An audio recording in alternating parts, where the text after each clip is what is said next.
آیا واقعا میشه از ترید پولدار شد؟ کسایی که تازه ترید رو شروع کردن چون اول راهن یکم ضرر میدن، همیشه این سوال توی ذهنشون هست که آقا واقعا میشه از ترید پول در آورد؟ ببین، ترید هم مثل تمام کارهای دنیا باید توش حرفه‌ای بشی تا بتونی پول در بیاری. باید مهارتشو داشته باشی.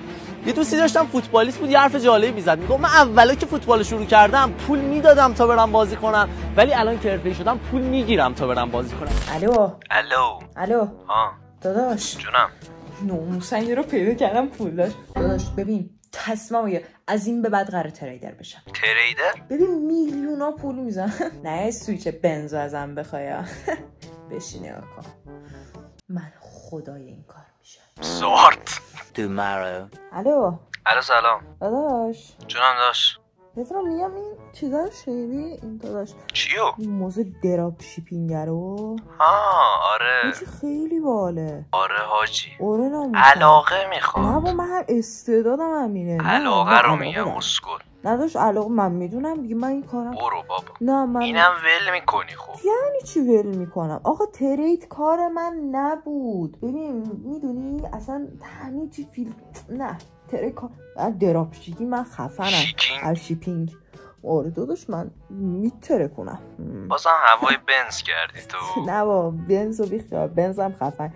BMW سویچ BMW یه ماه دستتم. بیناموس قطع کرد. داداش باز چی شده؟ این چیزا موضوع این یوتیوبر رو اینا میدونی؟ یوتیوبری؟ چی میگن خوب پول توشه. چی بگم والا؟ خدا ببین من بچگی هم علاقه داشتم. مامانم همیشه میگفت که اصلا تو بازیگر میشی.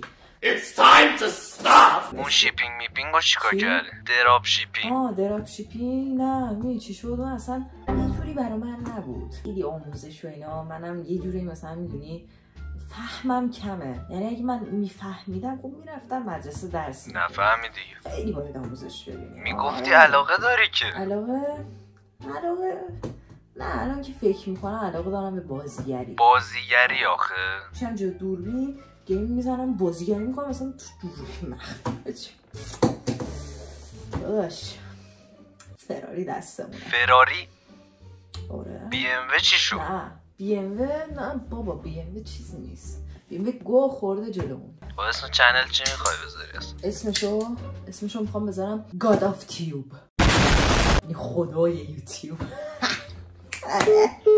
الو بازم قطع کرد. خیلی این نمیخوام موفق بشه. خواهم موفق میشم. من شروع میزنم پشت این زیبم. بشین نگاه کنین. بوی موفقیت داره میاد. نخور.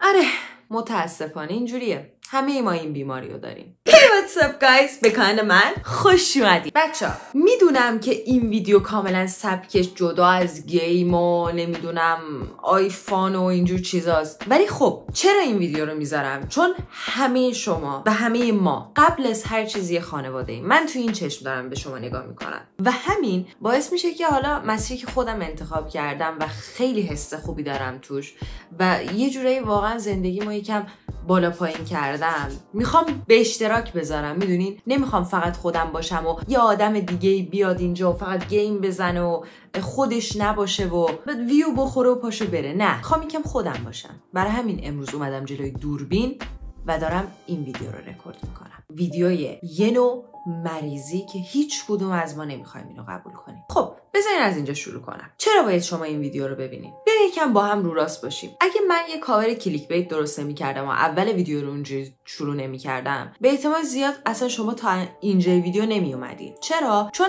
اولین نشانه این بیماری اینه که شخصی که درگیرشه دوست نداره که از اون نجات پیدا کنه. مثلا کسی که سیگاریه میدونه که سیگار واقعا براش ضرر داره، میدونه که هر لحظه اونو از بین میبره، ولی نمیخواد از اون نجات پیدا کنه، نمیخواد اونو ترک کنه.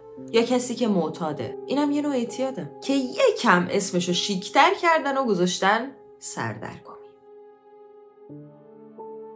دلیل اینکه شما باید این ویدیو رو ببینین اینه که شما واقعا نمیخواین تغییر کنین، یا اگه میخواین هم نمیتونین تغییر کنین. یه چیزی هست، یه کسی هست، یا مثلا 1000 تا بهونه است. میدونی آخه مامانم اینجوریه، آخه خونمون شرایطش اینجوریه، بابا من واسه این کار ساخته نشدم. 1000 تا بهونه دیگه که همه ما هر روز به خودمون میگیم. شاید الان خیلی دارین اذیت میشین که من به اینا میگم بهونه، این به واقعیت‌های زندگی من میگیم بهونه، ولی متاسفانه بهونه است. بیان اول ویدیو به هم قول بدیم که ته ته دلمون رو راست باشیم.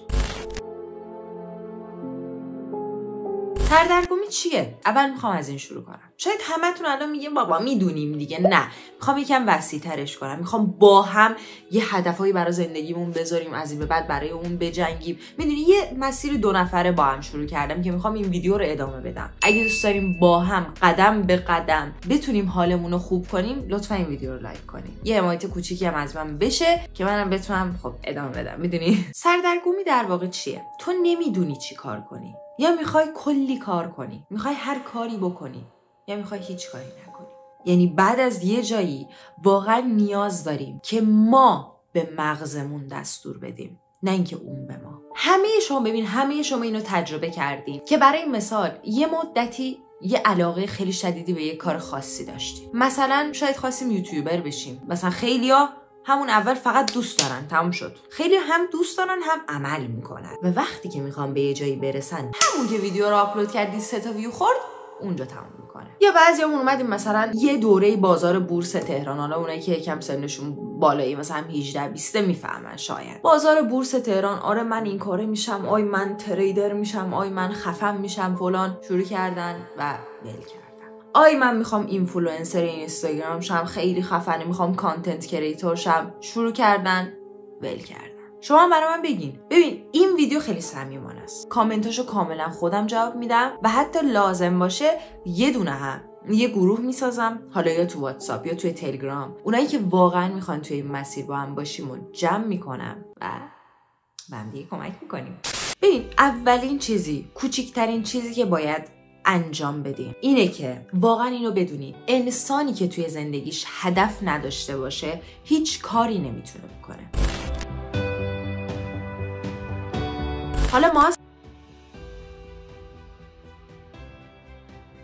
شاید هم احساس میکنیم هدف داریم، ولی از یه طرفی هم فکر میکنیم نه این درست نیست، از یه طرف فکر میکنیم که هدفمون غلطه، میگیم شاید غلط باشه، شاید این هدف من نیست. خیلی من حتی اصلا نمیدونیم علاقمون چیه، نمیدونیم به چی علاقه داریم، یا بعضیامون هم به همه چی علاقه داریم. برای اینکه بتونی هدف زندگیتو مشخص کنی، باید یک کار بکنی، باید ببینی به چی علاقه داری.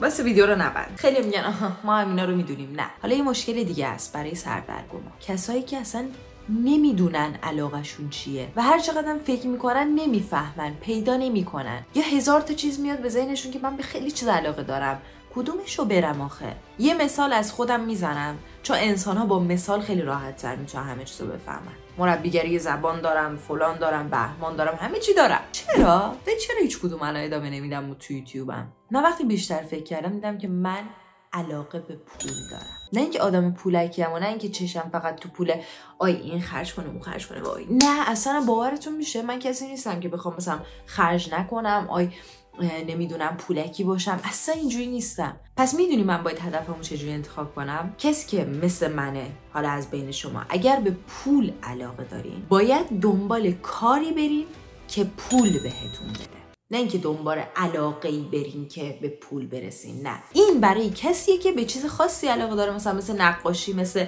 نمیدونم نواختن ساز، مثل رپ خوندن، اینا علاقه دارن به این کار. پس به کاری که علاقه داری اونقدر باید ادامه بدی که به پول برسی ازش. فرقش اینه. حالا برای پیدا کردن این یه 2-3 دقیقه بشین با خودت فکر کن، بگو واقعا به چی علاقه داری. و اینم بگم اولین شرط ما، هیچ انسان پولداری، هیچ انسان موفقی هیچ فرقی با تو نداره. موفقیت، پولدار شدن، میلیونر شدن هیچ ربطی به دی ان ای انسان نداره.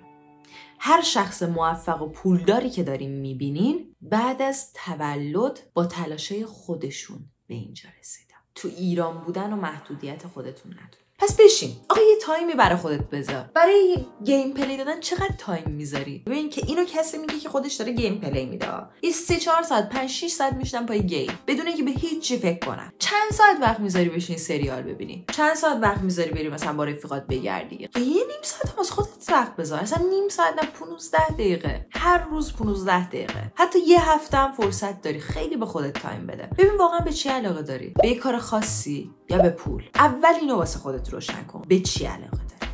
توی قسمت بعدی قراره در مورد زندگی خودمون، زندگی شخصی، عادتهای کوچیکمون صحبت کنیم. بعد از اینکه یک انسان هدفمند شدی، باید یه تغییرات کوچولی توی زندگی ایجاد کنی. اگه این سبک از ویدیوهای من خوشت اومد، لطفاً این ویدیو رو لایک کنید، ایده هاتون توی کامنت برامون بنویسید و اگه منو ساب نکردین حتما ساب کنید که با هم بتونیم این دوره رو تموم کنیم بچه‌ها. تا ویدیو بعدی، خدا نگهدار.